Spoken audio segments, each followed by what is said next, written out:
Sadistic Penguin Studios presents the At the Show podcast with Tom Yumper Garcia. Okay, you people sit tight, hold the fort, and keep the home fires burning. If we're not back by dawn, call the president. And Tony Tulsa Burt. I don't know this industry jargon, YP, MP, whatever, okay? All I know is that I cannot get a record contract. We cannot get a record contract unless I take these tapes. It's almost time, so grab a drink, get your popcorn ready, and join the film discussion with two guys from Chicago talking movies.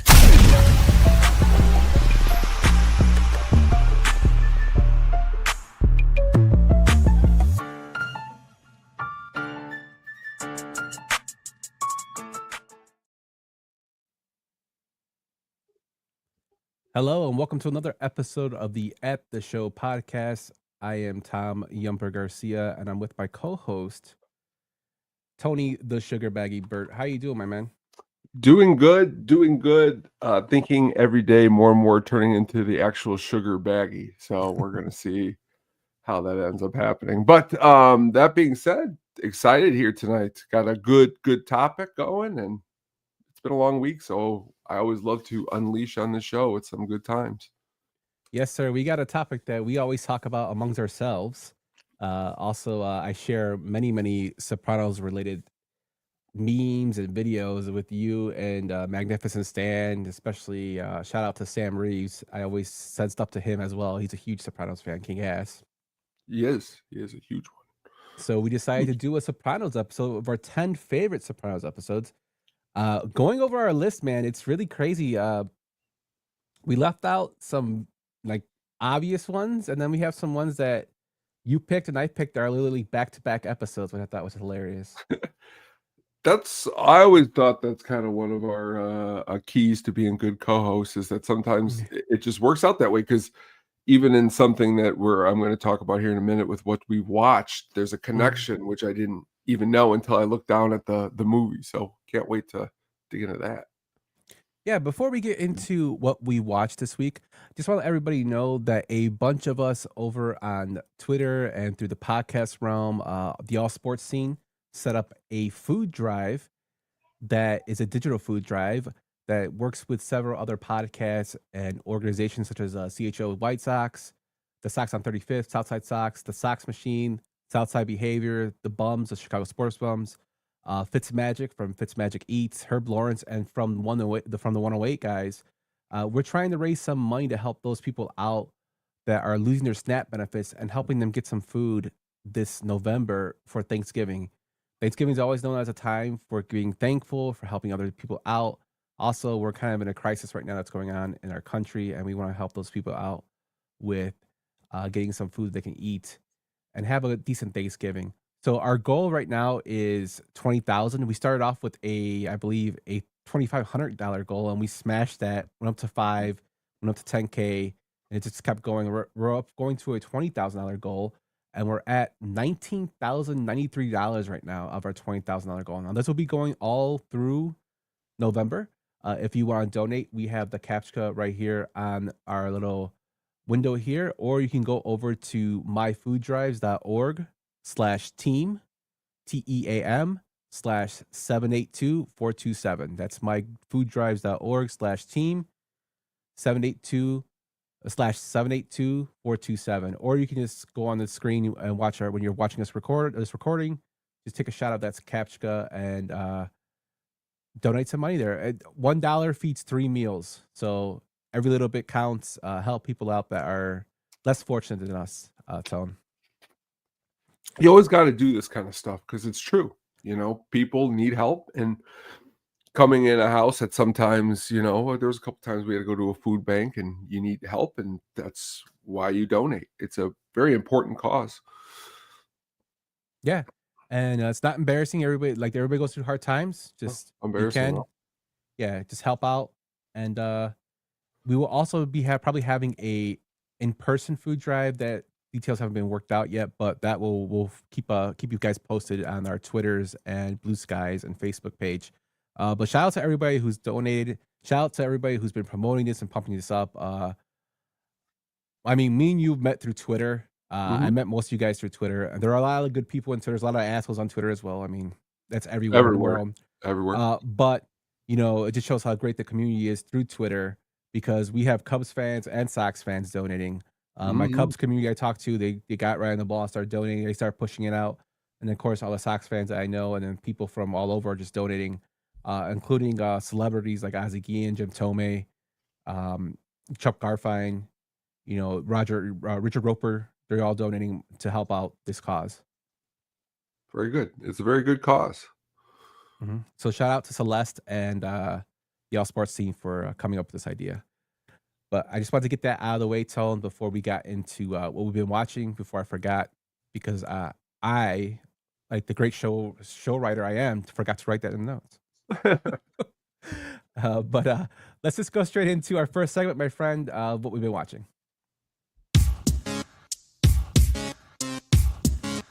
That's a me. And also, what were you just watching? So what were you watching this week, Tone? All right. There's a brand new show that is on HBO Max called The Chair Company, which before I even dig into the show, I wanted to tell you what I think is amazing on the show is the gentleman who plays his boss on the show is Lou Diamond Phillips. Oh. Back in the scene, and after the first Power, there's the connection there, but we'll get to that a little bit later. Plays a really great role too. I love Lou Diamond Phillips, and to see him, I looked at Katie when he came on the screen. I go, I always love when actors just pop up in these type of things. But I'm a really big fan of this Tim Robinson. I think he's really hilarious. This Chair Company though show is a little bit very dark comedy. It's a good time. If you're not familiar with this comedy, it is kind of a unique blend of awkwardness and dark comediness, and the memes are always out there. Are you sure about that? I think it's from one of his television shows that I've never seen. But again, The Chair Company on HBO, a really good dark comedy. And you're saying to yourself, like, what is this about if it's called The Chair Company? Well, he has this conspiracy going on at his job where he thinks that the chairs that are at his job, people are like smuggling drugs. It's really out there. But that just shows like how deep he is. And what's funny is in this last episode, Lou Diamond Phillips came into his office and just started like yelling at him. Because I guess he asked for a raise. But Lou Diamond Phillips, great actor. I know you love Lou Diamond Phillips. If you're looking for something funny, The Chair Company is pretty good. You heard of this one yet? Yeah, actually, I saw previews or trailers for it, and it looked pretty funny. I just didn't know when it was coming out. Like, I'm so far behind and everything. Like, October has just warped. That month just warps out of my mind. But I will definitely check this out when I get a chance. It looks pretty entertaining.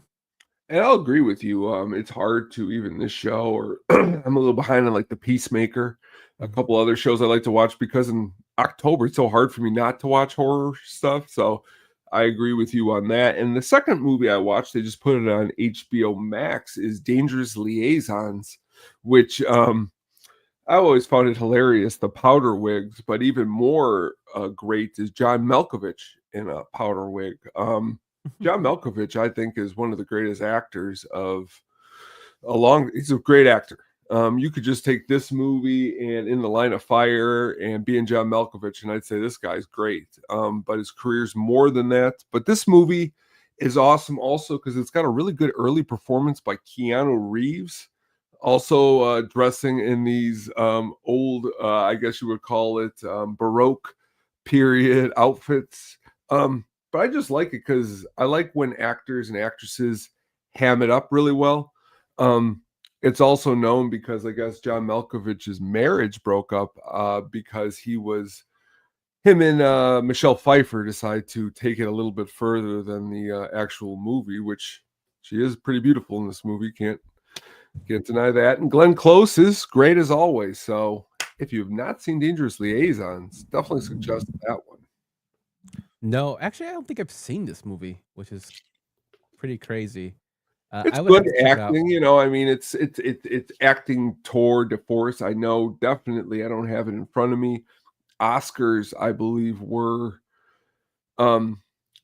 handed out or at least nominated. And I also know the director. His name is Stephen Frears. Have you ever seen The Grifters? Yes. That was his next movie after this, which I enjoy that movie as a con artist movie. But again, it's worth checking out. What have you been watching, my dude? Well, I guess they made a TV show? series. Yeah, they did. Of this as well. I just looked it up on IMDb. So I went to my usual of trying to watch something that I can throw on the background and that I've seen before. And I went with Ash vs. the Evil Dead. Huge fan of the Evil Dead series. If you guys have been listening to the show or know me personally, you love Sam Raimi. Huge fan of Bruce Campbell. I love this show. I wish I would have saw it when it first started coming out. I caught it towards the end, which is unfortunate because it was only on Stars, and Stars wasn't really that big back then, even though it isn't really now. And it had so much promise, and they left it on a cliffhanger to end the series. Then Bruce Campbell, of course, retired from being on the Evil Dead, as well as what's up, Irish, as well as a being Ash from the Evil Dead series. He's just retired. He doesn't want to get bloody anymore. So I really, really got excited to watch this. I watch it every year. I decided to start again. I blew through the first 2 seasons already, so I'm on season 3 now. Great show. Have you seen the show, Tone? Oh, excellent show. Alright. Really, really good show. And I try to remember actually as you speak. I don't think I might have been watching it when it first came out because I also watched at the same time that was on Stars. Blunt Talk, it was called, with Patrick Stewart. Ridiculous comedy, hilarious. Patrick Stewart. But back to Ash Evil Dead. It's good. I mean, me and you saw that last Evil Dead movie in the movie theaters, and that was not so good. This is at least entertaining. It's fun. It kind of harkens back to the original couple, and I like it. Yeah, it's hilarious. It's comedy. It's Sam Raimi and Bruce Campbell at their best, and fleshing out the storylines. It gets a little wonky, but it's got a great cast with Ray Santiago, Dana De Lorenzo. You have Ted Raimi's in it. He plays his buddy, which is ridiculous. You got Lucy Lawless in this. Just a great cast. And if you haven't seen it, I highly recommend you guys to watch it. It's on Netflix, I believe, as well. So you can watch it for free there if you have Netflix. But definitely check it out if you haven't. Besides that, though, everybody knows the show, knows us. I watch and do the reviews for 31 Days of Horror, where I do 31 horror movies reviews every day for the month of October because I'm insane. One movie that just kept coming up when I would go through the Prime horror list on Amazon was The First Power. Now, I've never seen it. I watched the trailer for it, and it intrigued me because it's about a cop trying to bring a killer down who's brought back by Satan. Now, this might be what they say, kind of like a cookie cutter of what the kind of movies were in the late 80s to 90s. This one I actually really enjoyed. I thought it was a really, really undercover hit. Lou Diamond Phillips plays the cop who's caught 2 serial killers and is trying to catch another one, played by Jeff Kober, who's a fucking weird dude. He looks like a damn serial killer in real life. And basically, the first power is what it means is if you're lucky enough to get 3 powers from God, the first power is the power of resurrection. The second power is the power of being a psychic, and the third is the power of immortality or transit. You can basically go into other people's bodies and take over their bodies. That's the power he has. He has a third power, but the first power is always mentioned in this film. And basically, Jeff Kober plays the Pentagon killer who is executed and continues his crimes after. And it was actually based off a killer in the 70s who was up for the firing squad. Basically said, "You can kill me now. I'll just come back as somebody else later." was what his quote was, which is pretty terrifying if you really think about believe in reincarnation. I love the chemistry between Lou Diamond Phillips and Tracy Griffith, who is the half sister of Melanie Griffith. She's also a sushi chef now, I guess. But the real star is like Jeff Kober. He plays such a fucking menacing dude. Have you seen this movie, Tone? No, I have not, but I got to tell you this story just real quick. Is I remember it very, very specifically, like it at the video store, Mm-hmm. and for some reason they were giving out like keychains. And this is no joke. For 27 years, my dad had a keychain on his key ring that was the first Power. He never saw the movie, but it was those cool like key things that, and he just always kept it on there. And I still have it. I'll have to show it to you, but because it had the symbol on it and everything. But it's ironic because it's such a movie that I bet nobody's ever heard of, and Yeah. I need to watch it because it sounds amazing. Yeah, I never saw it. I never heard of it. I found out because I watched a little bit background on it that it was the favorite movie of rapper Eazy-E. He actually mentions it in his last album and uses some Ooh. clips from it, which is Ooh, kind now of I definitely hilarious. gotta watch it. So if you haven't seen it, check it out. It's not the greatest, but it's definitely an underrated gem for the horror genre if you're into it. Mhm. And there's a great scene where like this homeless lady beats the shit out of Lou Diamond Phillips. It's pretty funny. But definitely check it out. The First Power. I believe it's on Amazon Prime. Yeah, it's on Amazon Prime right now for free if you have Amazon. So it's also on Pluto TV. Very So nice. be sure to go check it out. So that is what we watched this week. Let us know what you watched over at the Show Pod on Twitter, or at the Sadistic Penguin Studios Blue Sky, or on Facebook. Yes, we are on Facebook, or everywhere. Or let us know in the comments. Tone, before we get into the meat and potatoes of the show, we got some news to talk about, my man. Some news here. Right. First being is that Brendan Fraser and Rachel Weisz are reportedly coming back for a new Mummy movie. How do you feel about that? Did you see the last one with Brendan Fraser? It was horrible. So that's, I mean, but we're in a different time period. When they came out with that last one, I think they were just trying to like bring some kind of money. Mhm. And they had a bad director too. They had like the guy who did like Triple X direct it.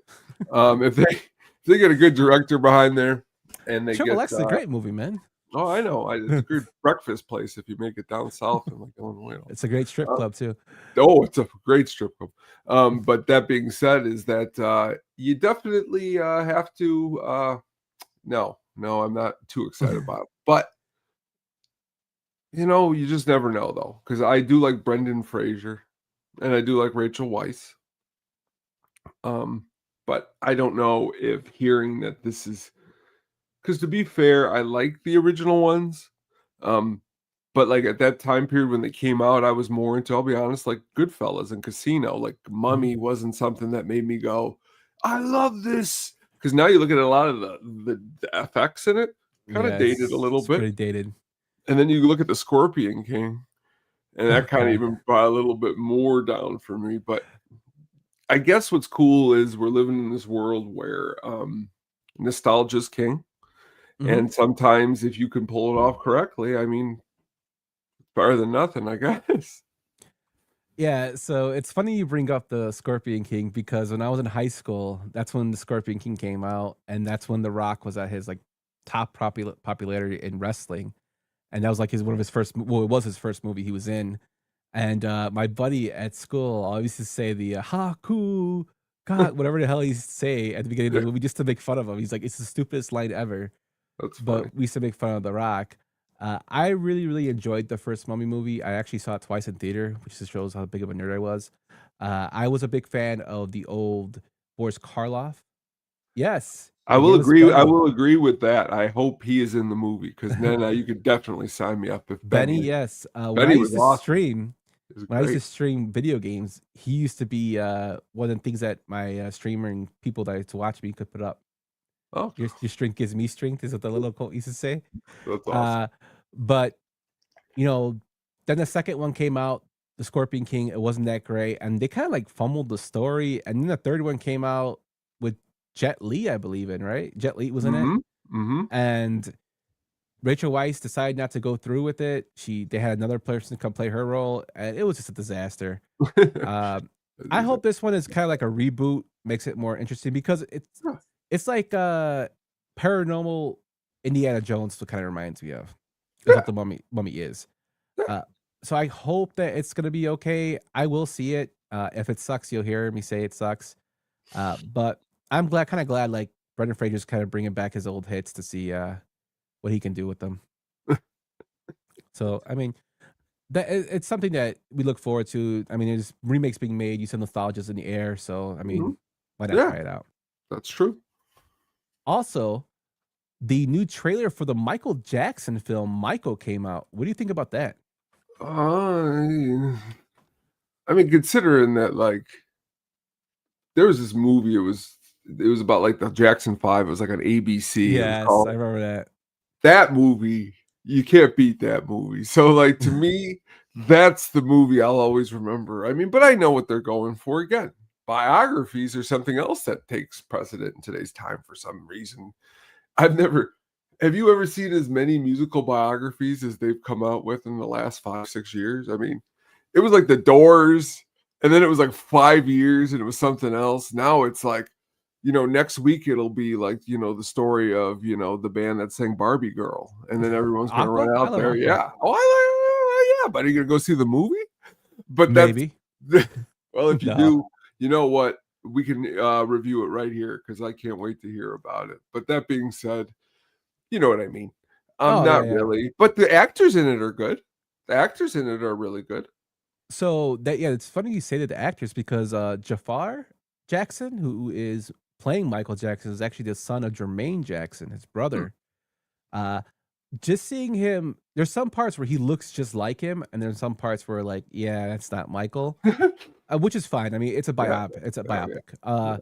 But I wonder if they're gonna touch on like the controversy surrounding him as well as his dad. I wonder if they're gonna include that part in the series they had where Joe kills the rat. his friend the rat, yeah, he kills him, and Michael's crying, and Joe's like, "I got that sucker." That's what part I always remember from that movie, and it was like a 3-hour long movie. That movie, and I remember that movie, and I remember the Temptations one. Remember the Temptations one? Oh, that was a great movie. That was a great movie. Now that's a musical biography right there. That's real good movie. But it's again. I mean, did you ever sit through Elvis? I don't know if we ever talked about that. I didn't like it. No, I tried. I mean, I'm not really a big fan of biopics. I tried. I know. But and I know that, like, say something like Walk the Line or Ray, those are pretty good movies. I mean, those are different than your standard, musical biography. But no, it doesn't really excite me too much. Michael doesn't really, honestly, after all of that came out. I mean, I'll listen to his songs, but watching him on a screen and watching his story doesn't really get me excited. I'll be frank. Yeah. So I heard there's a rumor going around too for another film that the Batman 2, the film with Robert Pattinson, is being pushed back to October 2nd, 2026. Previously, now it's being pushed back even farther to October 1st, 2027. And the new rumor is it might even be pushed back to 2028. Oh, wow. Jeez. I think they're going to miss they need to strike the iron while it's hot. I mean, in terms of film, don't get me wrong. I don't want it to be a rush film, but I mean, if you're not having it's coming out, when did the Batman come out? Batman came out in 2022? Yeah, it was been a while. So they're gonna push it to 6 years. That's I guess they're making like the tool of Batman films, waiting like 6 years between albums, 6 years between films. You're what's the word I'm looking for? I mean, I don't know why it takes that long. I mean, from what I've heard, this has been strictly a script problem up until this point. They still haven't greenlit the script, which you're telling yourself, that's pretty bad. That's bad. It's been like a year, 2 years, and the script still isn't right to go. For instance, you might like this news. I don't know how true it is. I saw someone online saying that they, someone high up got to see the new Secret Wars, and they're saying that's a pretty good movie. So I'm curious to see if how that's going to be. I mean, that's going to be out. They might be done with all of the next phase of Marvel by the time Batman comes out, when you really think about it. The movie I'm really waiting for, man, is Constantine 2, and I don't know if they're ever they're gonna release that. Well, I wanted Blade, the one with Marshall, whatever, Ali, and then that script never got through. And now there's rumors that Ryan Reynolds is trying to get them to make another one with Wesley Snipes. Oh Lord. Like Iris says, GTA 6 is going to come out before the new Batman. That's true too. Let's not hold our breath on that one, man. GTA 6 has been delayed God knows how many times. But yeah, I don't know. I don't know what Hollywood's doing. I hope Constantine 2 comes out. I hope the Batman comes out sooner. And if they do make a Blade, I would like to see a newer version of Blade, not the Wesley Snipes version.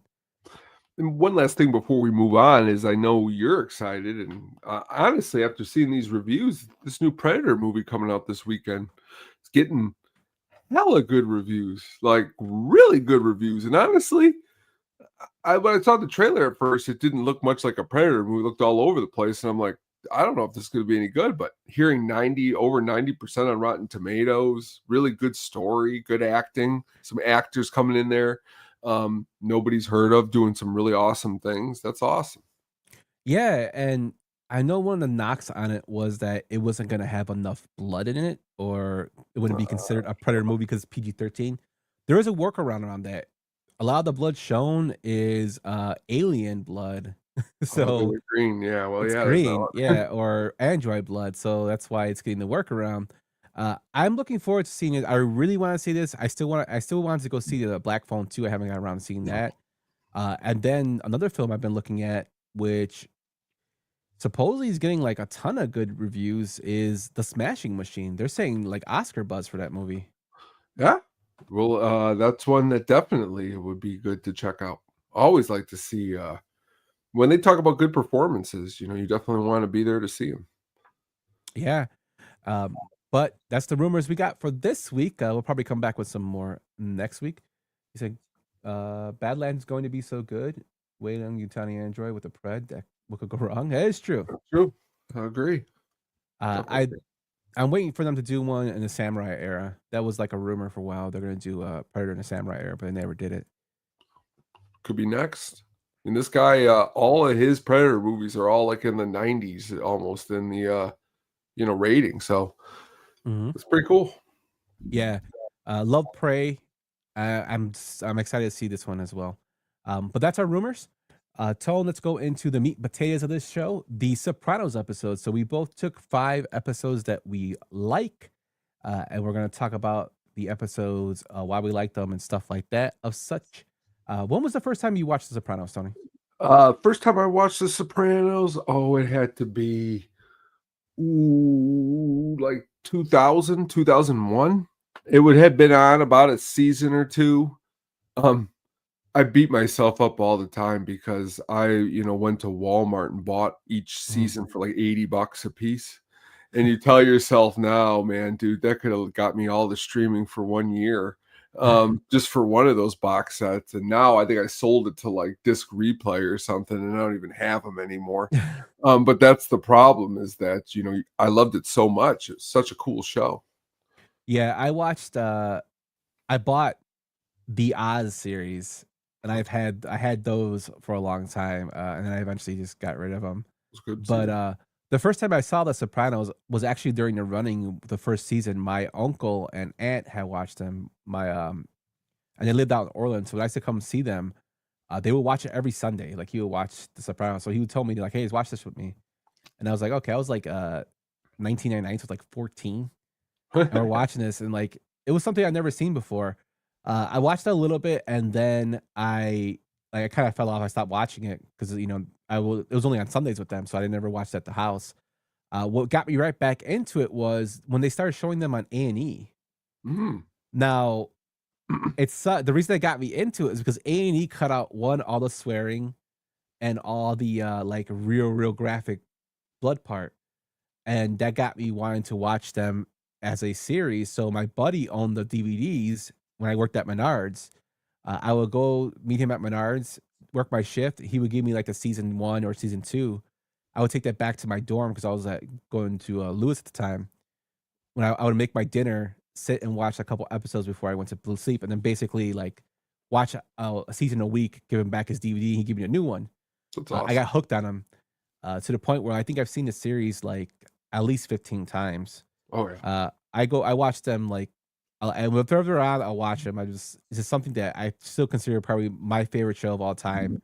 I still think it's the best show, but people are gonna fight me on that. But that's just me. I think without the Sopranos, there is no Wire, there is no Breaking Bad. And I mean, they've even come out and said that. Like Walter White has come out and said that without Tony Soprano, there is no Walter White.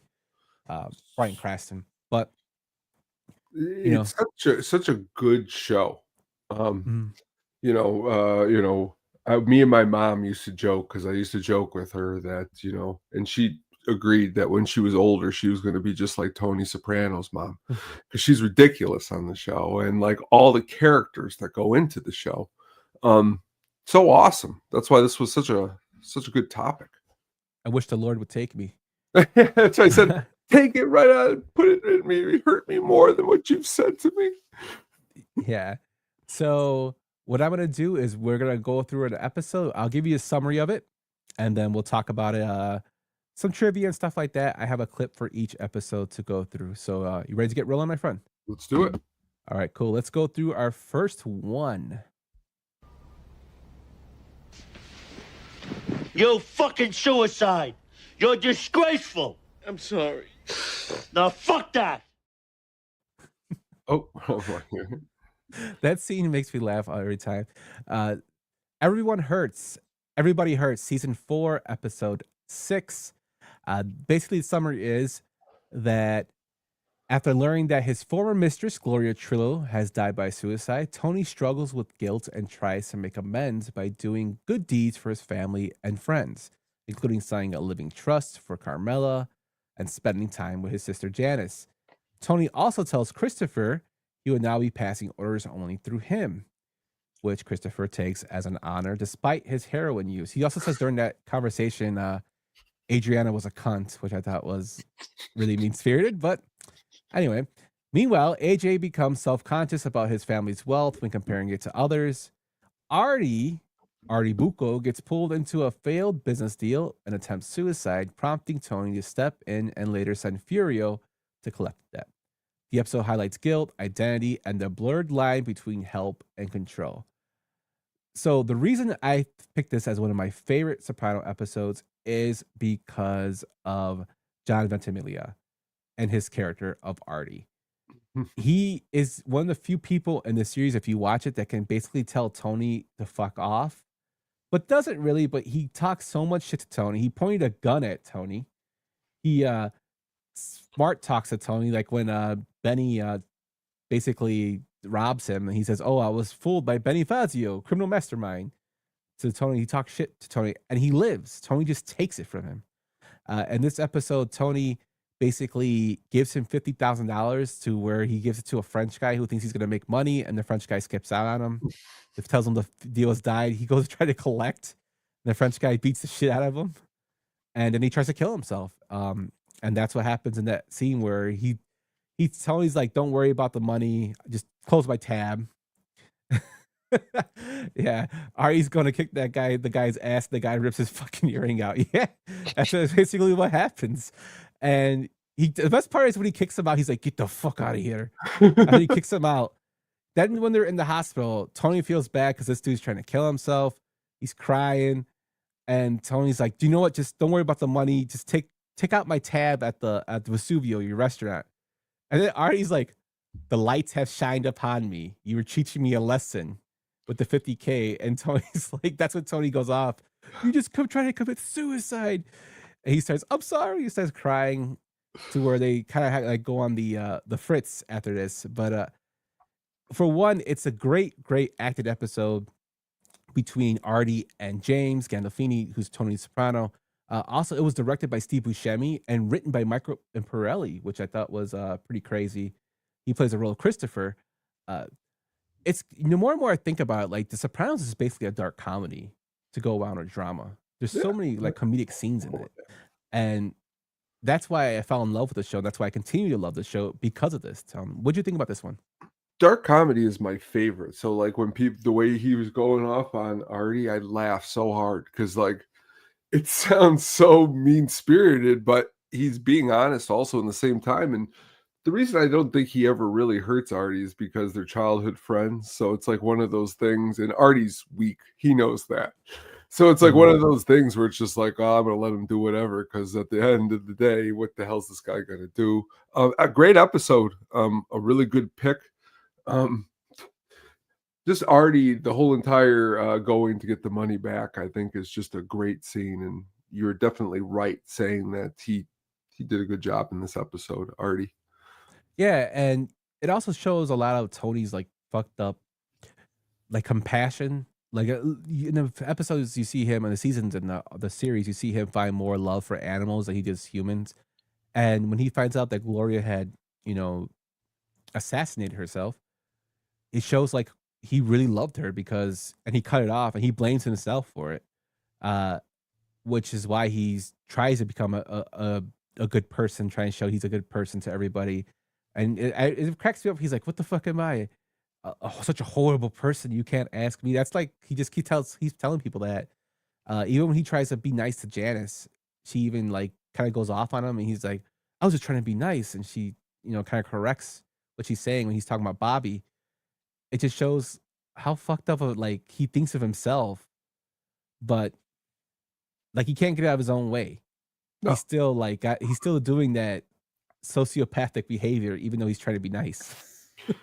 Well, he ultimately just wants what he wants. You know what I mean? And that's what it is. And like with her, with Artie, with everybody, he just wants to get what he wants at the end, however he wants to get it. Yeah, and the best part is when he's telling Artie about him, trying to commit suicide. He's like, "Well, imagine what do you think about me having to go find you and how I would feel?" And I'm like, "This dude just killed himself, trying to kill himself, and you're asking about how you would feel," which I always thought was hilarious. But yeah, just a perfect episode. One of my favorites, and every time I see clips for it on YouTube, I watch it. Yeah, I mean, I don't think James really realized how funny he was. I mean, he took it very seriously, understandably, but he could deliver some of the funniest lines I've ever heard in television. I mean, but they're not supposed to be funny, but they are. It's like Pesci. You know what I mean? Like, how many things is Pesci saying Goodfellas isn't really funny, but you laugh because it's the way he's saying it, his mannerisms. Yeah, it's a lot of great acting, a lot of great writing going into it.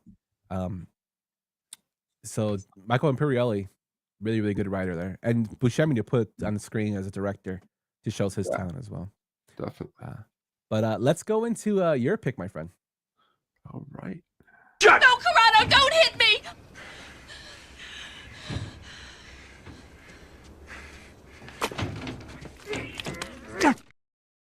That pie push, man. He pushed the hell out of that pie. Boca, season 1, episode 9. Meadows soccer coach Dan Hauser becomes popular with Tony, Artie, and Silvio after leading the girls' teams to success. When the coach decides to leave for a college job, the men try to pressure him into staying. Paulie forces a TV on him and calls himself Clarence. Christopher finds his missing dog. Meanwhile, it's revealed that the coach has been in a relationship with Meadows' friend Allie, who attempts to off herself when she learns he's leaving. Meadow tells Tony and Carmel the truth.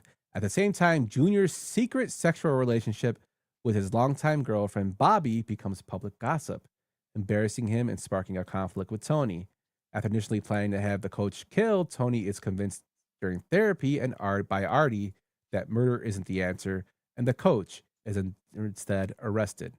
Tony returns home and probably tells Carmela and Meadow that he didn't hurt nobody. Tell me about this one, Tone. June, man, he's great. And in this episode, he's hilarious. Dominic, how do you pronounce Chinese? Great as Junior Soprano. And I can't help but imagine that if I was Tony Soprano in this, which I probably like the way he talks to June, the way he ribs him. Mm-hmm. Are you going down a boat? And like the way he just keeps bringing it up, and like he's like, "What's he talking about?" And then like it's really hilarious because it shows, again, as you said, the show is supposed to be serious, and it is, but it's also not, because to come up with this whole entire storyline is great. But again, you back to Tony and that coach. Again, everyone's blind eye. We can't let this coach go. We need to give him a television. Then next thing you know, you find out he's been sleeping. And then you're like, oh, kill this guy. It's all the emotions are up and down. It totally is. I liked how they interweave the subplots and the main plot all in one. Again, the writing by Terrence Winter and David Chase is just excellent. The funny part is the name of the episode is called Boca, which can represent the place in Florida, as well as in Spanish it means mouth. Cállate la boca, which I think is hilarious. The little like metaphors they give, or when Junior's talking to them at the dinner table, and he's like, "Oh, like, Bobby's a sweet, sweet girl," and Carmela can't stop laughing her ass off. And of course, Livia saying how much she doesn't like Bobby, the lady, because she's not your aunt. She's just a woman. But that whole thing is hilarious. Junior was a player, man, at the time, I guess. And I guess it was a macho thing not to tell what you do in your bedroom, which I found was hilarious there as well. It was. The coach subplot also shows a lot with Tony, how how he kind of used Melfi for guidance, as well as, again, Artie telling him not to do something, which is one of the few people that can tell him not to do something, and how he had to get himself drunk and come home to show that he didn't do something wrong, which I thought was another great portrayal of his character by James Gandolfini. The show is always really awesome at like having some also like guest stars that you wouldn't see show up, and I really like John Hurt, Home Alone dad, as that creepy detective lurking around. Macasian. Yeah. But again, really, really cool to see Tony, man. I mean, Tony and June mixing it up. It's great. Yeah. And the pie scene at the end is actually a homage by David Chase to the film The Public Enemy. Now, that film is actually showcased in The Sopranos like a bunch of times. I think Tony's actually watching it with James Cagney. And there's a scene in that film where James Cagney's character like pushes a grapefruit into his girlfriend that he's leaving face. And since David Chase was such a big fan of that film, he wanted to incorporate a homage to it and did the pie part. It always cracks me up how hard Junior pushes the pie in her face. Like he's like, his face is all grimacing, like while he does it. Yeah, it cracks me up.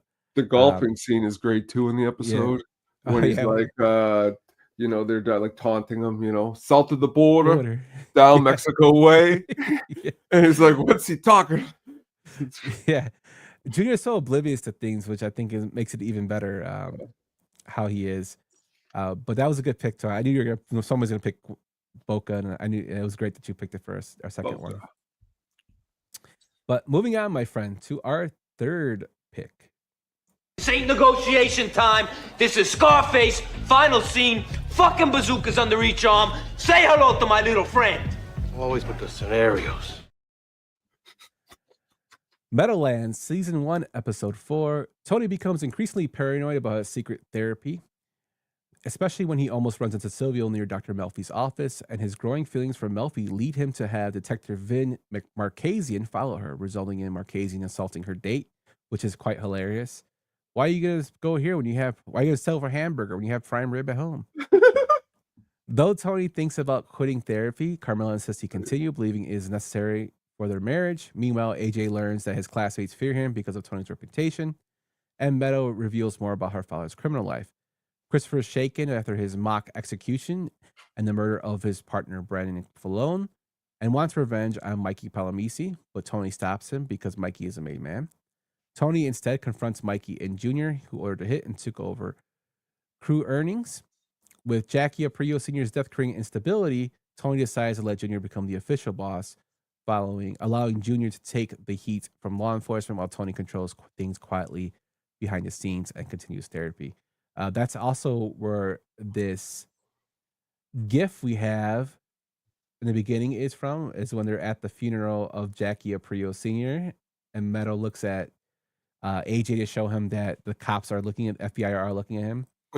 This episode has so many great like little one-liners. I wanted to include this one as the beginning one, but I saved it for for another part for it. Whereas when Christopher is confronting Meadow about asking her if she told her dad he gave her speed, and she starts crying, and he goes, Okay, let's go. Remember like when you were little? I'll buy you one of those Happy Meals, all right? Where the fuck are you? just the whole like dynamic Yeah, between those Christopher Happy and Adriana and Meadow is great. Mikey Palomisi gets his ass whooped and basically gets stapled with a staple gun. And then you have them making fun of him that he got a little too attached to his suit. The Mo Green special, they referenced the Godfather a lot in this film. Another part that cracks me up is when they're all hearing that Jackie Aprio died, and the strippers is like, "I'll remember this day to the day I die," which cracks me up. It's just a perfectly laid out episode. Me and my brother quote the Disco DEFCON 9 Scarface with both bazookas on your arms. Say hello to my little friend. We always say it to each other, messing around. Just great all around acting. Really good acting, a really good episode. Christopher's paranoid. Christopher's probably, he's one of my favorite characters.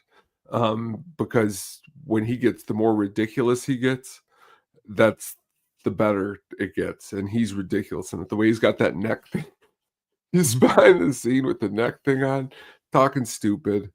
It's a really good episode. And again, Drea DiMaggio does a really good job playing Christopher's better half throughout the whole entire show.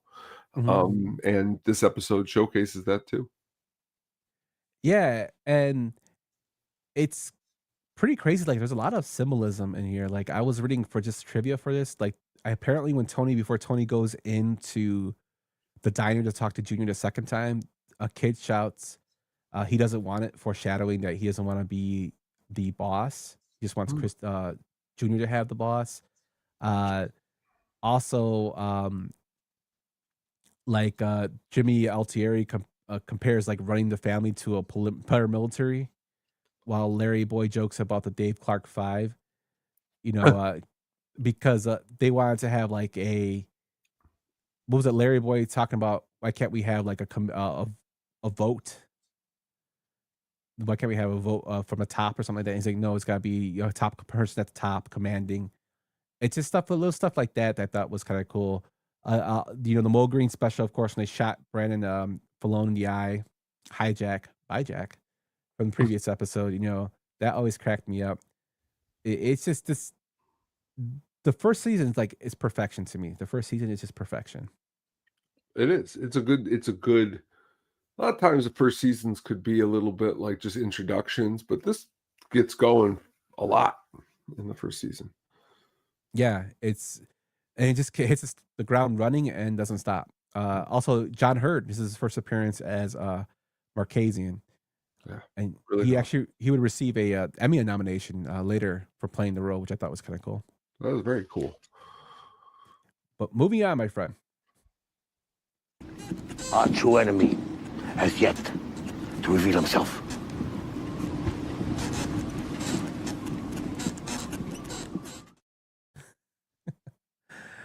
Funhouse, Season 2, Episode 13. Tony becomes violently ill after eating out, which triggers a series of intense fever dreams where he confronts his guilt, fear of mortality, and growing suspicion that Big Pussy is a rat. Meanwhile, Livia refuses to live with either Tony or Barbara, leading Tony to angrily send her away with airline tickets to Arizona. As Tony grows more and more vivid, one finally confirms his fears. Big Pussy has flipped to the FBI. Tony, Silvio, and Paulie take him on a boat where he confesses and is executed and thrown into the ocean. Soon after, Tony is arrested with the FBI, discovers the stolen airline tickets Livia used. He is released in time for Meadows' high school graduation, where he tells Christopher he will soon become a made man. The episode ends with a contrast of Tony's family celebration and the criminal life that funds it. Tony, tell me about this one. I like when there's a couple episodes where it gets kind of trippy. This is one of them. He's sick, and just a lot of just what you just played right there. The fish talking.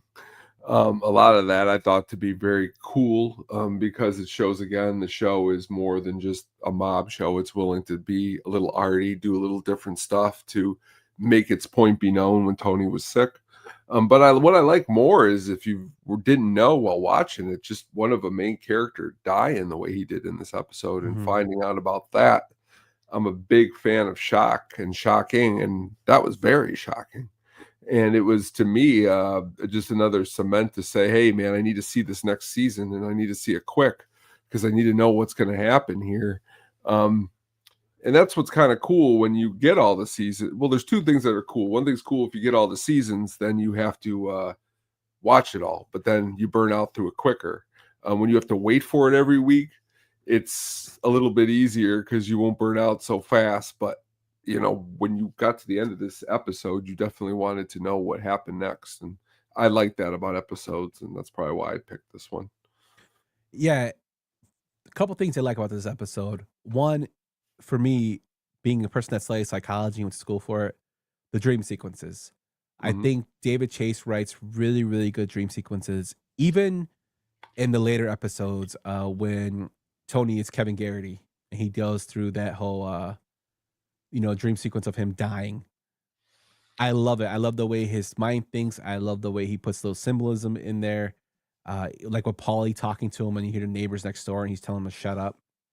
Stuff like that. The fish with Puss, how he's basically, he's a dirty fish or a rat. And he also, symbolizes sleeping with the fishes. These two guys on the left and right of me, they don't talk no more. That, and he tells him to shut up. He knew what was going to have to happen. Vincent, what's his name? Vince. I can't think of his name off the top of my head. He plays Big Pussy. Oh, Vincent Pastori. Yeah, Vincent Pastori. He is excellent. And this again was when the season was still young. This season 2, the last episode of season 2. So they weren't getting paid mega money, but him and his character set the foundation. So when he would come back to do future episodes and flashback scenes or like little psychological trips, the casting director told him, when you come back, ask for the maximum because you were a big part of this, which I thought was kind of cool that they're telling him to ask for more money. And he did. And then it shows, the impact he made on this show. And then the final thing I loved about it is it's played throughout the episode, but through and through by the Rolling Stones is played.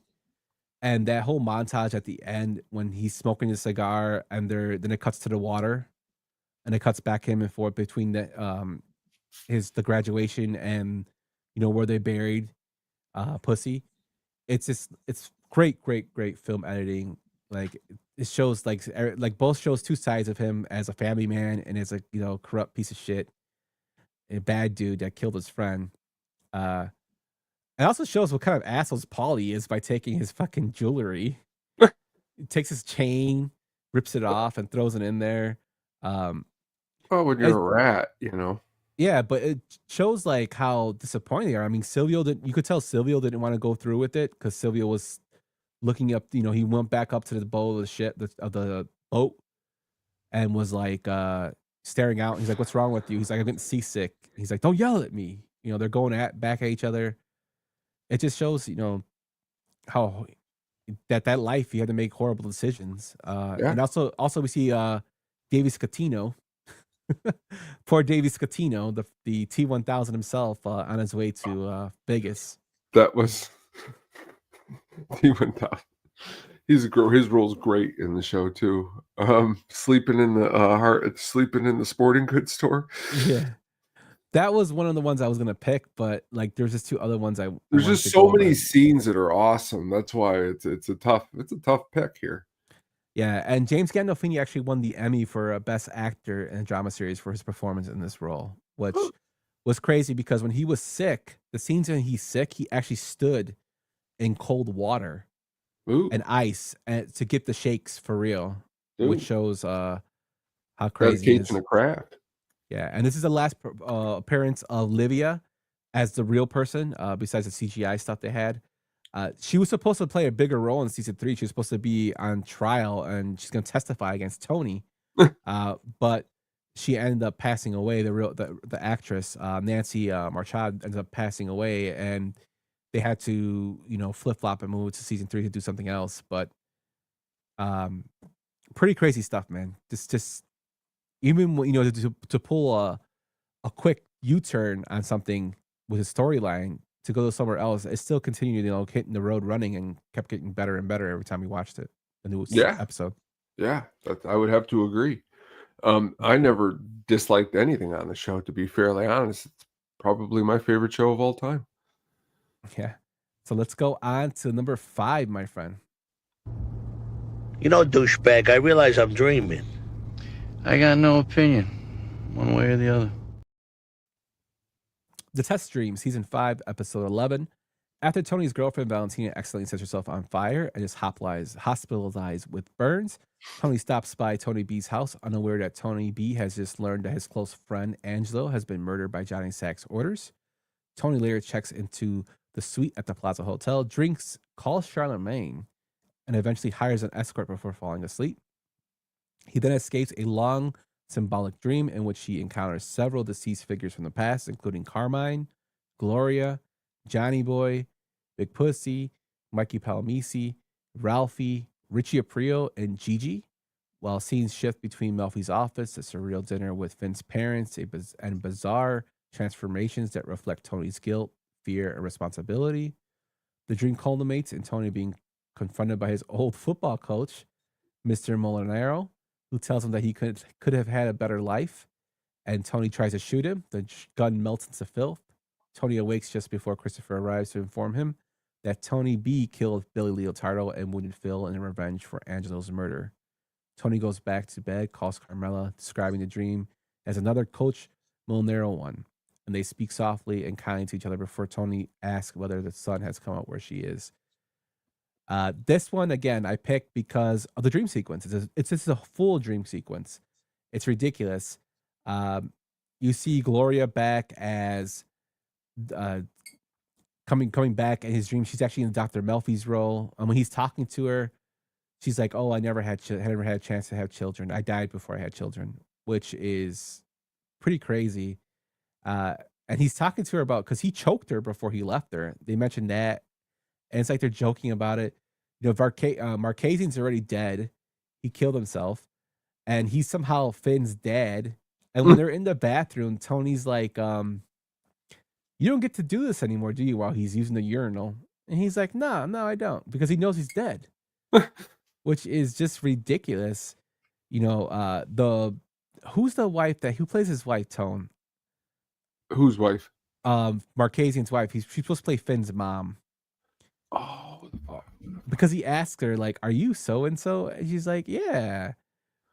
I totally forget her name, but she's a famous actress, and she, like, the scene on the street where Tony B shoots him, but with just his finger, and it's pretend like Phil falls to the floor, and then Phil's like, it's like a TV show.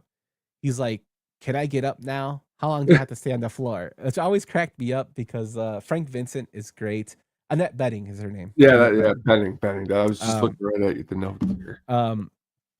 But the whole scene is just great. The dream is hilarious.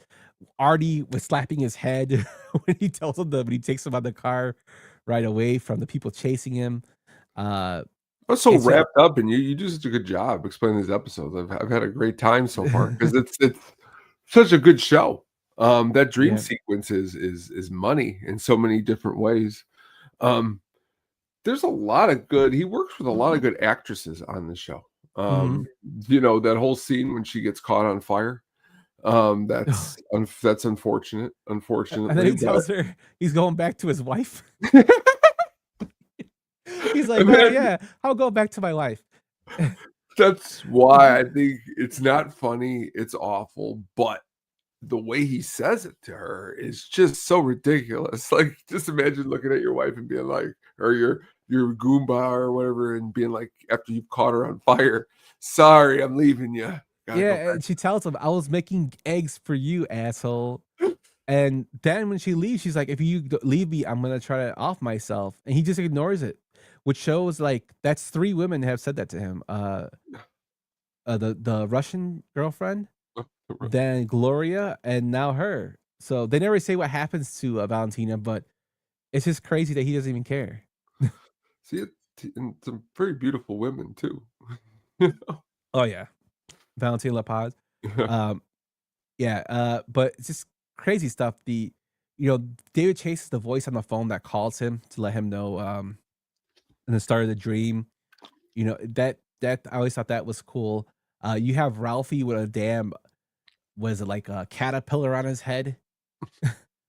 The actor who plays his dad is in there. He sees his dad smoking, and then Big Puss is there, and he gives him like a mean face. It's just so random, all of it. Very random, but very, very cool. Yeah, it's one of my. That's probably the reason why I like it so much. Is because it's so trippy that you get sucked into it, and I think that's the great writing of David Chase. Yeah, definitely excellent writing and just excellent presentation throughout this episode. Yep. All right, let's move into your next one, my friend. You out of your fucking mind laying your hands on me? This is the boss of this family. Shut the fuck up. I'm a main guy! Season 3, Episode 6, University. Tracy, a young dancer at the Bada Bing, shows affection towards Tony by giving him homemade bread, but he gently refuses, aware she's involved with Ralphie. Meanwhile, at college, Meadow becomes more serious with Noah, but their relationship falls apart due to the emotional instability of Meadow's roommate Caitlin and Noah's father stepping in with a restraining order. Tracy later reveals to Tony that she's pregnant with Ralphie's child, and he warns her to quietly get an abortion. Ralphie increasingly violent behavior peaks when he badly injures Georgie. Poor Georgie. After Tracy publicly insults Ralph, he savagely beats her to death in the parking lot, breaking mafia rules. Tony attacks Ralphie in rage and grief. The murder deeply affects Tony, who later breaks down during therapy while life at the Bing moves on and Tracy is quickly replaced. Tone, tell me more about University. Very emotional episode. It's a very it's Ralphie is a very, very for the show. Now, is he an awesome guy? No, he's a real piece of garbage. But as far as a character for the show goes, and what they're trying to pull off, I think he nails it with like 1,000%. That whole argument that you played right there, of course we can't play all of it. I think that's one of the greatest acting, screaming back and forth. Everybody's just because Ralphie, I mean, man, that's the worst thing you can do. I mean, he did the worst thing that anybody could ever do. And what's even worse is the way she was talking to Tony earlier.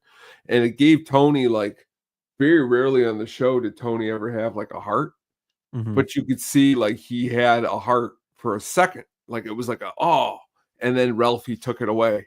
And Ralphie, and I think that's the problem, was that like Tony, again, he just feels like, even when he wants to have a heart, he somehow it messes up, because they should have been able to stop Ralphie, but they didn't. Yeah, and it does show Tony has a heart.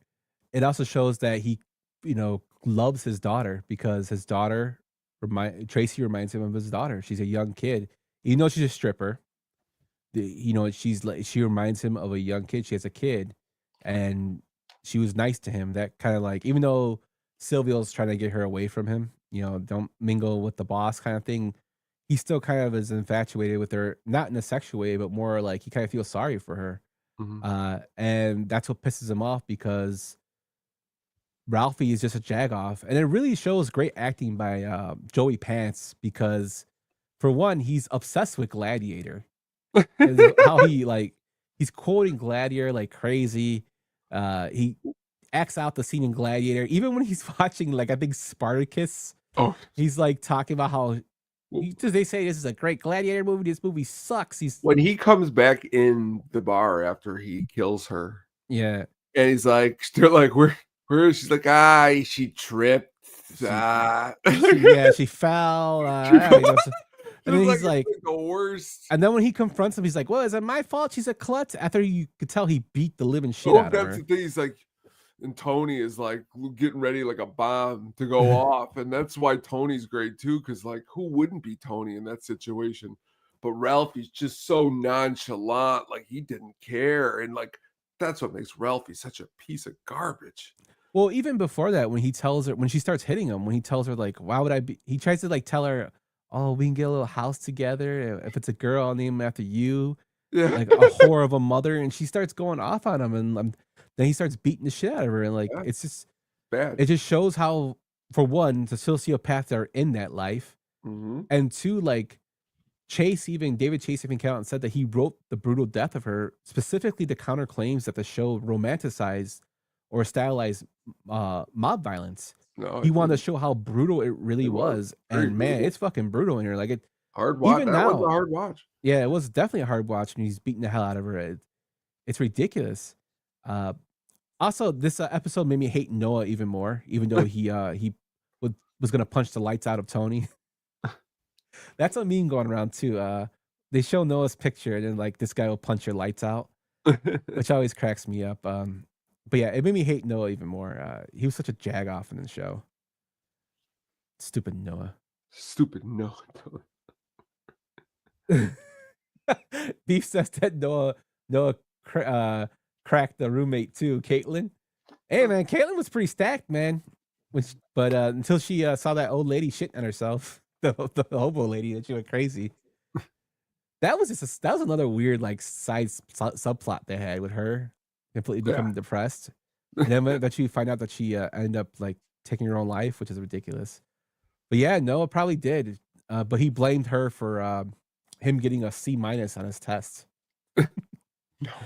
But yeah, this episode is definitely real hard to watch, but it's such great acting at in the climax of it. Yes.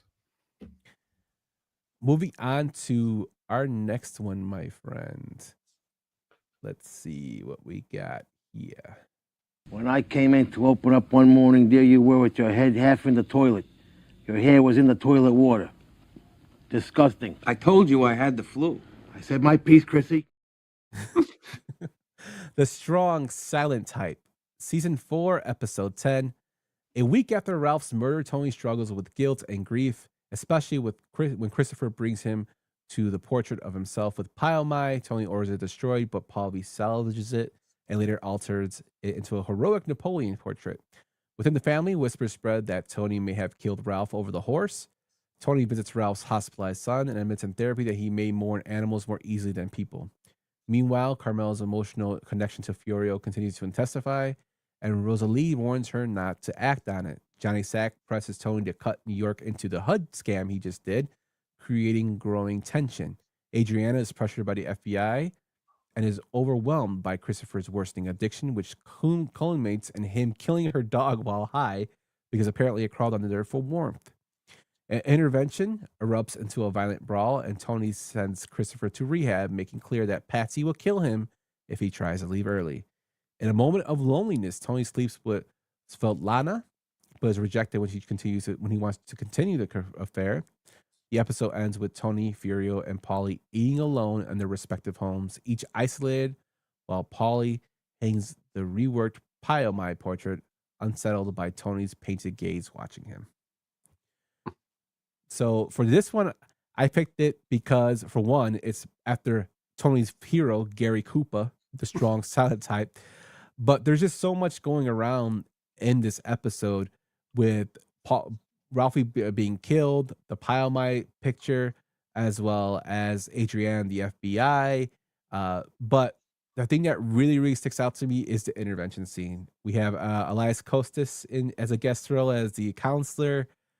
Just everybody talking to Christopher about his drug problems always cracks me up. When Paulie tells him, I don't write nothing down. You're weak. You're a disgrace. He just goes in at him. And Elias Kostas is like, hey, we said non-judgmental. He's like, fuck that. Let him take his medicine. And then when Christopher's like, you say you love animals. He tells Tony, you love animals, huh? But you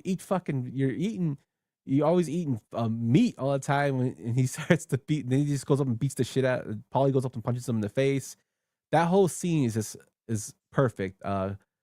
they capture every character's like little ticks. Silvio speaking, Paulie's being disgust for him.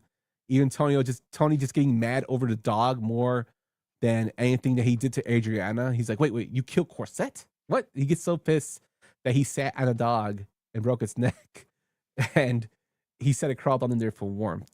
It's just a great episode. What do you think about this one, Tom? Oh, it's probably this one's definitely one of my favorites. The whole entire, me and Katie have done it so many times. It just crawled under there for some warmth. Because he's just like on the couch. And the dog, you could just see like the legs or whatever. And she's like, Christopher. He's like, what? It's just like the way he gets up. Yeah. He's like, oh, she must have crawled under there for some more. Yeah, he does. He calls his mother a whore during an intervention. That was It's good. so fucked up. Like that whole scene, he's like, oh, you're a whore. And that's when they start beating the shit out of him. And she's like, yeah, teach him a lesson. Maybe he'll stop doing what he's doing. And then when he goes to the hospital, they're like, so your friend just fell? He's like, yeah, he fell. Yeah. He's like, did she give you aspirin? Because that's the last fucking drug you're going to have. That part always made me laugh. They used for the body of Corset the dog, it was like a paper mache of the dog, but they decided that it didn't look real enough, so they redid it, and then they put like a realistic tongue on its mouth to make it look like a little tongue when she picks it up, which is what I'm like. It always made me laugh because when he's like so high and he sits on, Christopher has to be probably my favorite character from the show because he's so like depressing and such an asshole, but his drug problem he had was tragic but yet hilarious at the same time. Like when he goes to Italy and he's gets high with the guy and he's supposed to go on the mountain, but instead he just gets high the whole time. Christopher that's why I said just so ridiculous, man.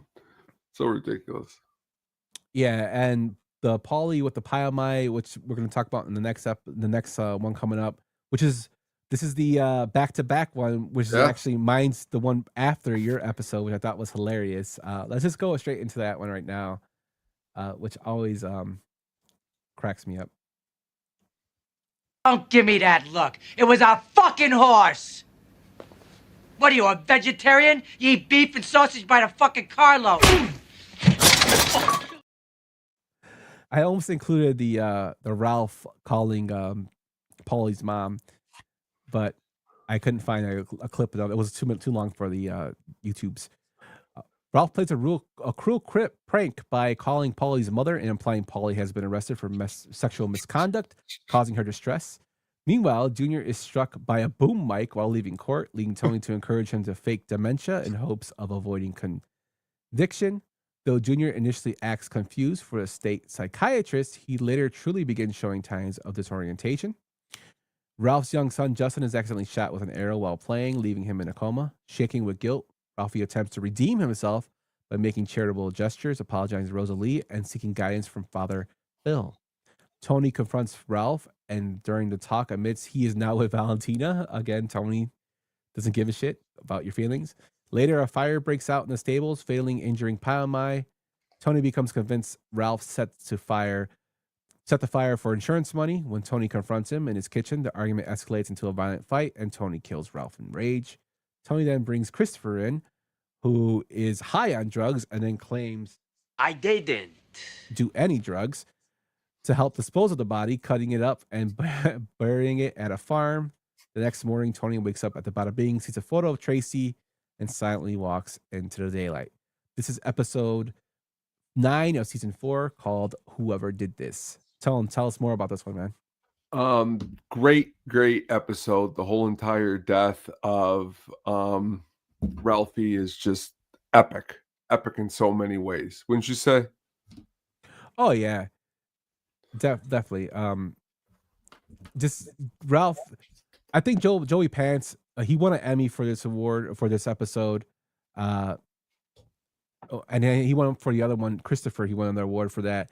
He was excellent in this. I really think I wonder more, was he really genuine in his guilt for what he did? Because he opened up the scholarship fund and for Jackie Jr. at Rutgers. He apologized to Rosalie, but maybe it's the guilt got to him because he's the one that ordered the hit on Jackie Jr. Yeah. And now his son is, in Crippled? pain. Yeah, his son's basically, he lost a lot of oxygen to his brain, so he's going to be disabled. Also, there was also the notion, did he really kill Pyamai? And I think David Chase came out and said he did, which, I mean, I wish he would have said, like, no, he didn't do it. Beef says That's what was funny when he goes over there and he finally gets it out of him. It's great. Yeah, Beef says, I read somewhere that he played that scene as if he did not kill Pyamai. Yeah, I've seen Chase say that he did, and I've seen other people say he didn't. So it's kind of up in the air. But if Chase is saying he did, then I'm just like, I guess I gotta go with Chase. But the crazy thing is, for this episode, Tone, I found this crazy when I was looking through trivia. Sympathy for the Devil is referenced, not played, but quoted in this episode. When, please allow me to introduce myself, Ralphie says to the surgeon. Pleased to meet you is when Ralph says to Father Phil. Were you there when Jesus Christ in his moment of doubt and pain is what Father Phil says to Ralph. A little fucking sympathy, huh? Is what Tony says to Paulie. And this dialogue references symbolically that from Ralph, like liken Ralph to the devil, which I thought was like a great writing again. Like, yeah, Ralphie is the devil. He is. He's not. Very, very awful. And then the whole picture, it's even the episode's really good because the Ralphie character, the way they wrap it up. Mm-hmm. And they also do callbacks to, the Vesuvio getting burned up because he mentions Corky, who did the Vesuvio bombing, as the same person that did the Pyamai stable bombing to kill Pyamai. And the part where he's like, it was just a fucking horse. That is just ridiculous. And it's kind of sad that although Ralphie is such a bad character, he's so good for the show and they killed him off. Yep. And we learned he was wearing a hairpiece. Well, you mean you didn't know? Come on, everybody knew. That's the part that always cracked me up too. When he's like, you mean you didn't? When Christopher pulls it off, he's like, come on, everybody knew. And the part where they're fighting too, where he burns his hand on the stove, that wasn't supposed to happen. That really happened. That was not in the script.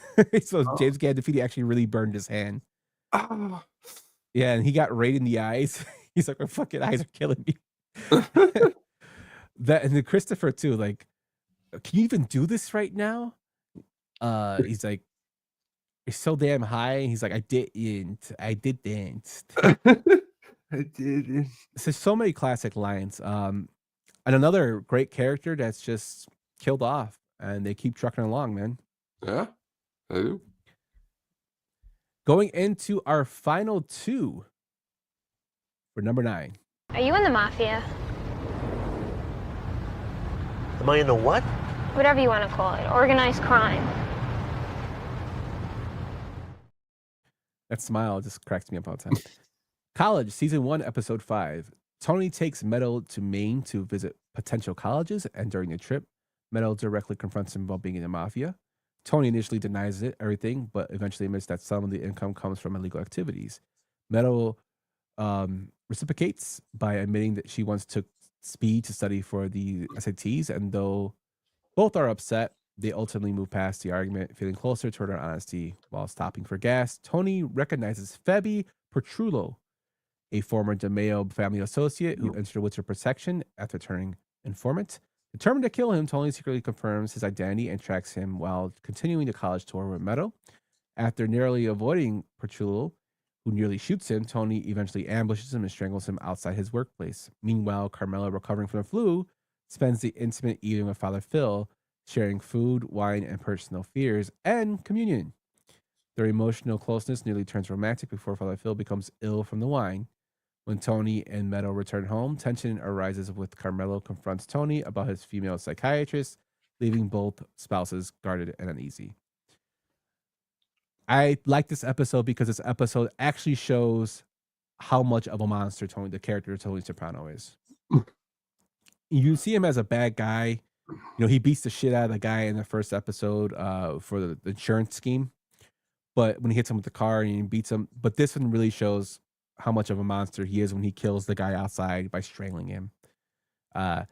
And he even like shows how much of a narcissist he is because the guy's like, "Oh, I could have killed you, but you're just here for your little girl." And he goes, "Bullshit! You could, if you killed me, you would have been on your run for the rest of your life." He's just showing how he's more important than that guy, Febby, basically telling him that. This episode also, even back then, made me hate Carmela more because she seems so desperate for attention, and the Father Phil thing was weird. And then eventually, Father Phil, actually, the guy who plays Father Phil, he goes on to play a criminal in Suits. And he actually does a really good job in it, which I cannot see him as anything else as Father Phil. Paul Chalouse is his name. Yeah, oh yeah. But he's a criminal, and I'm like, fucking Father Phil's a criminal. But that whole like, do you want communion? That was, to me, was like, what the hell is going on here? Like, Carmela's gonna try to bang a priest because she's desperate for attention. But again, like the whole premise of the episode, that the meat and potatoes of it is Tony admitting that he's in the mafia and basically showing the dark side of the Tony Soprano character. The way that some television shows, I mean, generally a lot of the show took place around the Bada Bing, the house, stuff like that.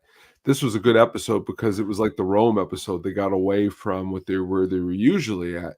So this is a really easy episode to always remember, because when they go on the college, just the way Tony is acting, you say to yourself, like, you're right, he's also a monster, because he should be putting his daughter first in his thoughts, and instead he's worrying about chasing some guy down. Rightfully so, I guess, in the mob, for mob reasons. But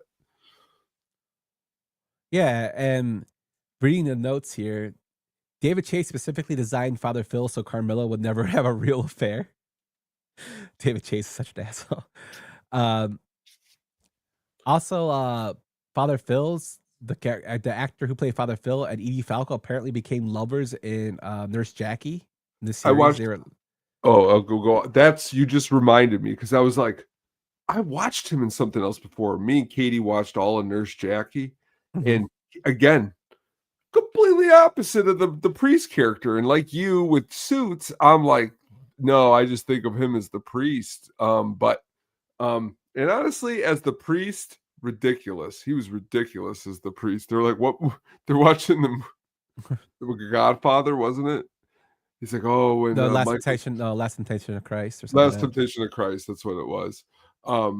But just really, really good movie. But didn't they have a conversation about the Godfather in one when they're drinking wine? That's what it was. So I got confused. And this episode actually won a lot of Emmys. Edie Falco won her first for Outstanding Lead Actress in a drama series for this one. David Chase and James Manos won for writing for this episode. This episode's actually number 2 on TV Guide's 100 TV greatest episodes of all time. Also, this episode is James Gandolfini. Well, it was James Gandolfini, Jamie Lee Singer's, and David Chase's favorite episode of the series, which Chase went on to even call this episode the ultimate Sopranos episode. Yeah, and Beef's right here. The Meadow and Tony interactions throughout the show are great because they can see through each other's bullshit. I didn't include that episode in here, but when he confronts her about Jackie Jr., how she keeps like using him as a crutch, and he goes off when she calls him, "Oh, look at Mr. Mob Boss for not letting her go to Europe," and he confronts her about that, saying that he didn't try to do everything for that kid. It was like, that was such a great acted out scene between the two, showing that, he did care about him, but he's gonna call her on her bullshit too, like she's gonna call him on his. And she was one of the few people that could actually talk back to him. And even in that instance, when he went into that rant, she got scared. That's true. You're right. Yeah. This is also the first episode that shows Tony kill somebody, which I said, but it shows like how gruesome he is, and the way he does it is just like, it's not an easy watch to watch him take the guy out. No, it's like the Tracy. It's not easy to watch death like that. But Going into our last one, Tone. Let's see what we got. Something that catches more of what you're really all about. A goddamn lawn jockey? That's not a lawn jockey. That's a general. I had to include the picture. All Due Respect, Season 5, Episode 13. Phil Leotaro demands retaliation after his brother Billy's murder, pushing New York and New Jersey closer to war. Tony B hides at Uncle Pat's farmhouse while the New Jersey crew grows frustrated with Tony's protection of his cousin. Christopher, grieving Adriana's appearance, is threatened by Phil and temporarily goes into hiding.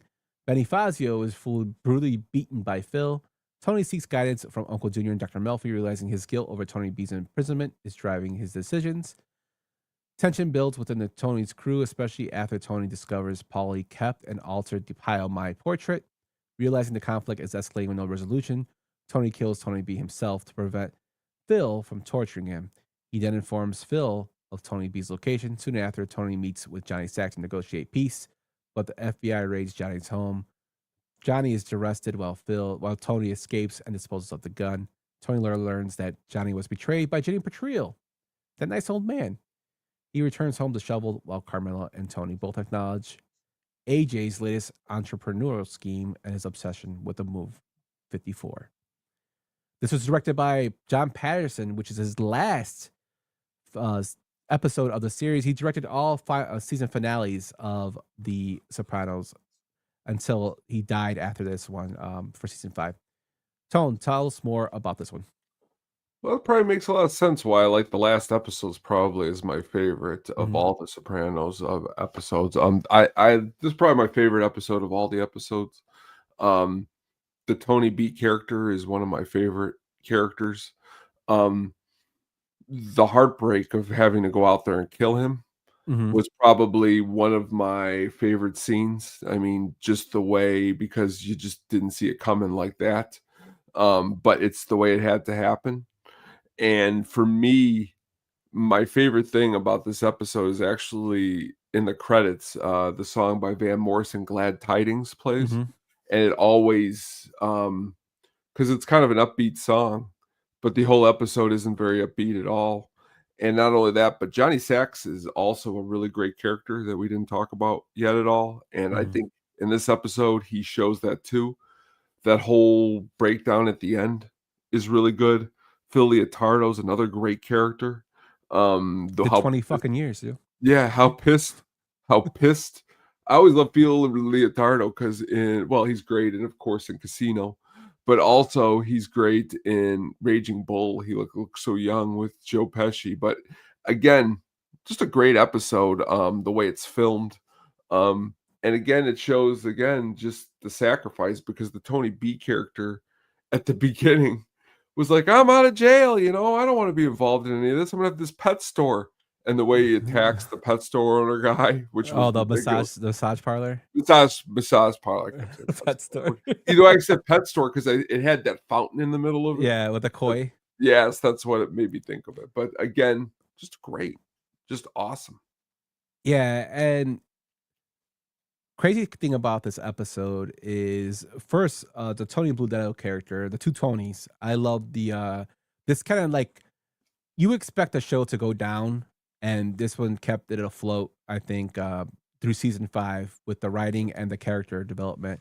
I felt bad for Tony Bludetto because I knew he was probably gonna die because he killed the main guy, but the fact that he did time, was never made, then he was kind of like left in the wind trying to go straight. He knew he couldn't make it that way, so he had to do a hit to make money because Tony wasn't looking out for him. And he had to go kill Joey Peeps, which they did a great job on his tombstone. And that eventually caused, rift between Tony and Johnny Sack. And then he kills Billy Leotaro because they kill his mentor, Angelo, and the guy he was really close with in jail. They kill him because there's that war between Carmine and Johnny Sack. And eventually he gets killed. And when I was looking at trivia for this, it's crazy to think that Peeps, it's a fucking nickname. There's so many great one-liners in this series. But this episode was supposed to be the finale of the series. Chase wanted to end the finale, the series with season 5, but Terrence Winter convinced him to continue doing it, as well as HBO convinced him.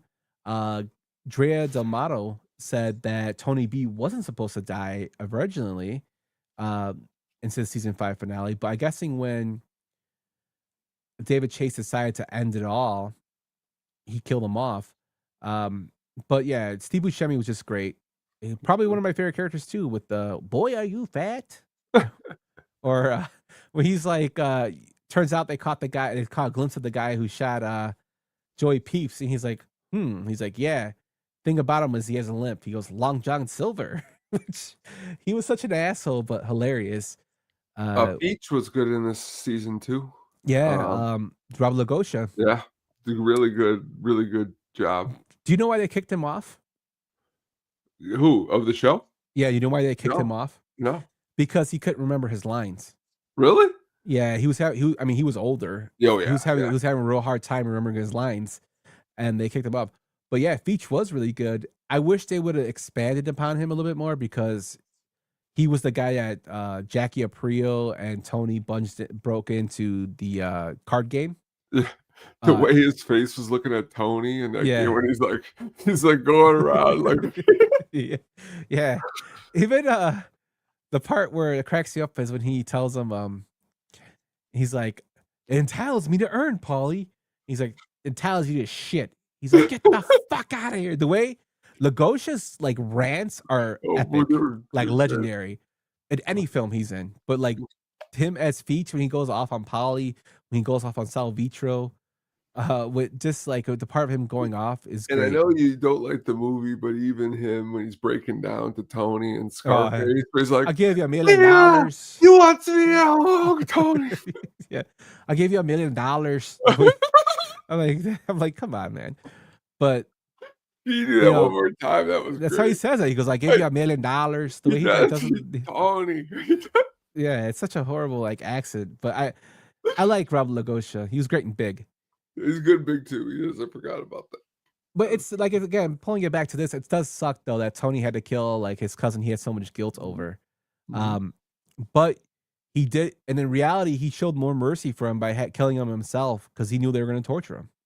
Well, that's like, and I hate to bring up Usual Suspects, but it's like when he's like, he showed more will, showed those men of will what will really was.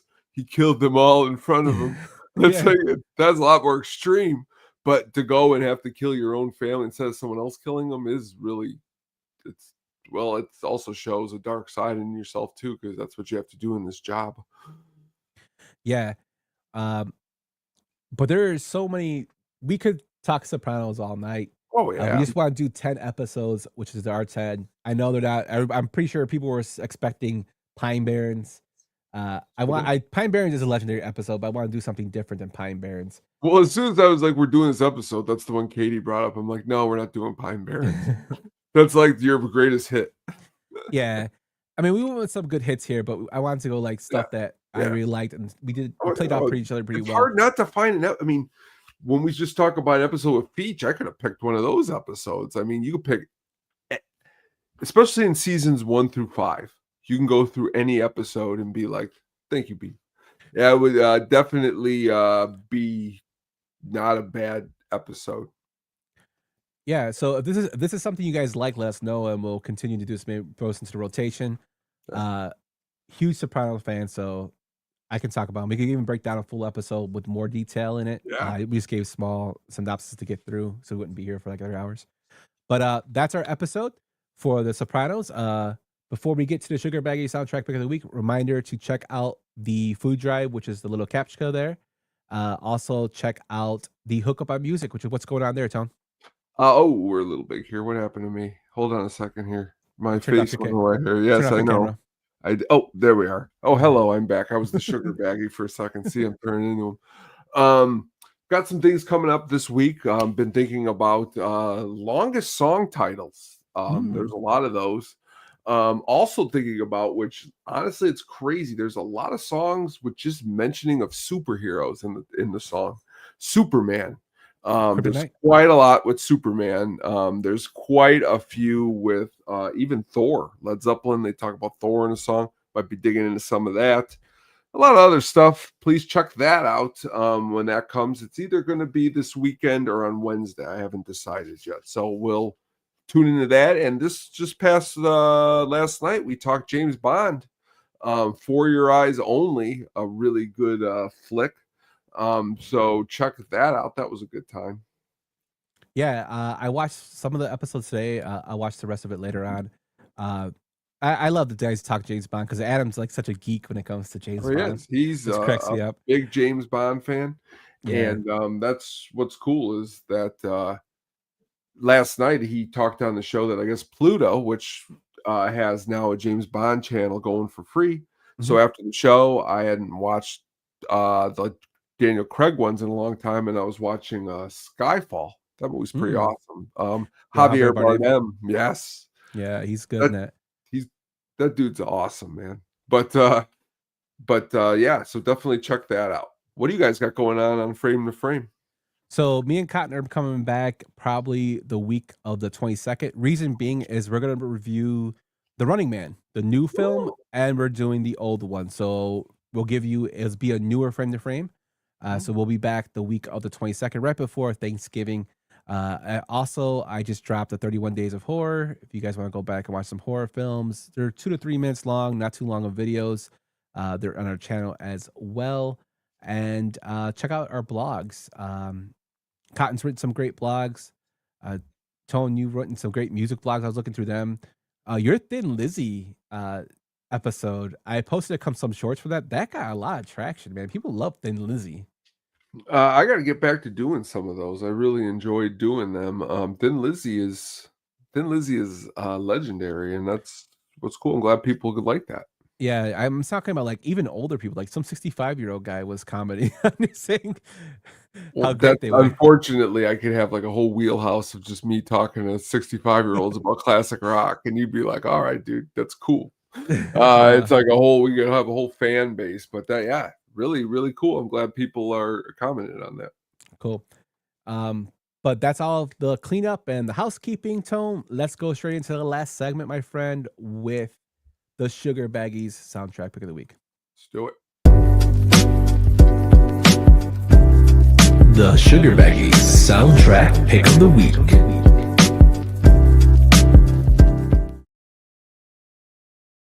All right, tonight we are going back in time to 1972 to Superfly, Curtis Mayfield. One music that I really wish I could actually do a whole show on and really, really, really, really go deep is the amazing music of funk. I'm a huge fan. Curtis Mayfield is, again, one of my favorites.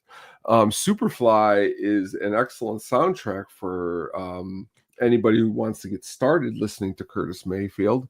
You can pick up this album, and this will pretty much give you everything you need to know about his awesomeness. It is based on a black exploitation film of the same name, came out at the same time.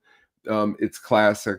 But the songs on here, first, before I get into some of the tracks, I'll always remember there was this girl I was on the high school newspaper, and I'll always remember she brought this CD in there, and she was a year older than me, and I thought she was pretty hot. And I always just thought that, like, she's just like, I listen to this, and I always remember looking down at it. And at the time, I listened to like Megadeth or something, and looking down, going, "What is this? I won't listen to this." And then, like 2 years later, I actually listened to this and go, "This is a lot better than what I was listening to back then. That could have been awesome." But this is the amazingness of cool. Freddy's Dead is an awesome, awesome track. Pusher Man. Some lyrics in that are amazing. The actual title track, Superfly, is the one generally everybody knows. Lots of good instrumentals. What's really cool is Curtis Mayfield, the great Curtis Mayfield, hails from Chicago, which is awesome. Sadly, what isn't awesome is how he ended up being paralyzed by a lighting rig falling on him while he was playing. But if you're looking for just straight up awesomeness And also, much props to him because he produced the album himself. I always thought that was cool. You can write it, you can produce it, you can play it, you can sing it. It really, really makes Curtis Mayfield a legend. And if you're a fan of funk, psychedelic soul, progressive, definitely one worth checking out. It's really good about poverty, and especially in what's going on in today's times. These soundtracks really, really, really hit. Little Child, Running Wild, really hit for what today's going through. I listen to it all the time when I'm working out. It's a good jam. Yeah, I like Curtis Mayfield a lot. Probably my favorite song isn't Superfly. It's actually Move On Up. And that's a great song too. That's been sampled by like Kanye West, Lupe Fiasco for Touch the Sky. I really, they did a couple coverage to it, but I just love his voice. Horrible like ending for him, for such a talented man.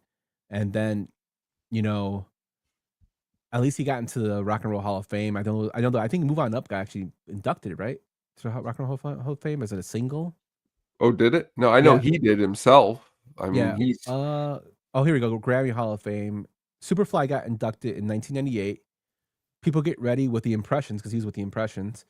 That got inducted, and then Move On Up got inducted in 2019. Well, yeah, this is his main. This is what people know him for. I mean, Move On Up's a great track, but Superfly is awesome. If it's been a while since you've heard the album, go ahead and check it out. It's definitely would be worth your time. Yeah, I'm definitely gonna check it out. A good pick, Tone. Chris Mayfield. I haven't heard that name in a while. Thank you. Well, with that's our show. Thanks for everybody in the comments, Beef Loaf, and everybody else. Thanks for watching. Stumble Irish, missed you, buddy. Glad to see you here. We will be back next week with another rockin' edition of the At the Show podcast. I believe that will be episode 30 for this season. Wow. So to go along with everything else we did, we sure put a lot of shit together this year. We sure have. But we are looking forward to seeing you guys next week. And with that, we will see you later. Take care. Don't forget to donate. Yes, sir. Don't forget to donate. Thanks for listening to the At the Show podcast, a Sadistic Penguin Studios production. Game over, man. It's game over. What the fuck are we gonna do now? What are we gonna do? Maybe we could build a fire, sing a couple of songs, huh? Why don't we try that?